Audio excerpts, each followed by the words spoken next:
First tonight, 50 Australian federal police officers have been sent to Europe ready to help secure the MH17 crash site. Prime Minister Tony Abbott announced the move late this afternoon. The officers are now in London, awaiting orders to travel to Ukraine. It comes as forensic work to identify the victims of the crash begins at Hilversum, 30 kilometres southeast of Amsterdam. SBS reporter Ben Lewis is there and he joins us now live. Ben, what exactly is happening there tonight?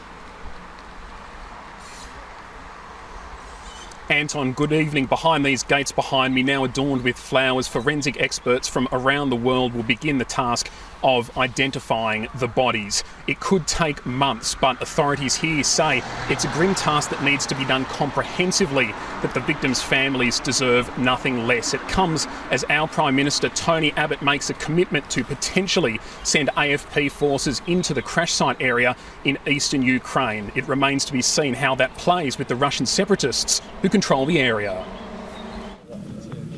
Investigators from Europe and Malaysia scour another MH17 debris field, finding more human remains. The Netherlands is a country in mourning. When the bodies touched down at Eindhoven Airport, a minute's silence was observed throughout the country. It was a solemn service at the airport, just the first of many to come. Touching down with some of the 40 anonymous souls, there were two military planes, one Dutch, one Australian.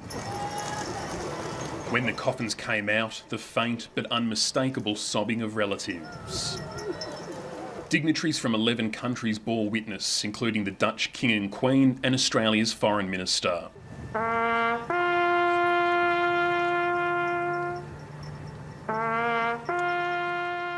A lone bugler paid tribute, and with the last post, the country fell silent. This was a powerful show of honour, respect and mourning. The ceremony we saw today was dignified and provided the level of respect that those who were killed in this crash have deserved from the outset. A line of 40 identical hearses waited to carry the coffins from Eindhoven to Hilversum, North Holland. There, a specialist team will identify the victims. Closure for innocent lives cut short by a foreign war. I felt very privileged today to represent all the families. I felt privileged to represent all Australians. This is a long journey home.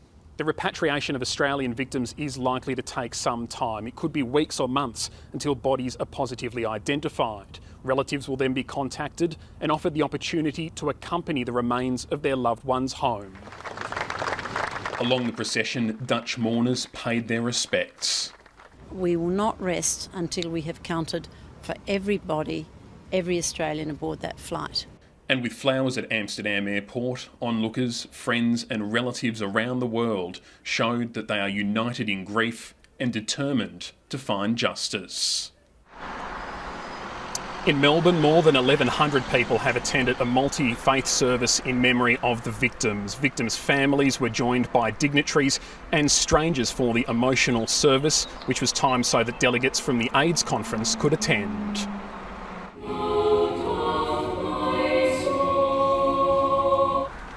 In news out of Ukraine, we understand Foreign Minister Julie Bishop has just touched down in Kiev to meet with her Ukrainian and Dutch counterparts. It's believed that one Australian investigator has made it to the crash site today, and we understand that the Special Envoy to Ukraine, Angus Houston, will attempt to get there too later this afternoon. Anton? Thanks, Ben. That's SBS correspondent Ben Lewis in the Netherlands.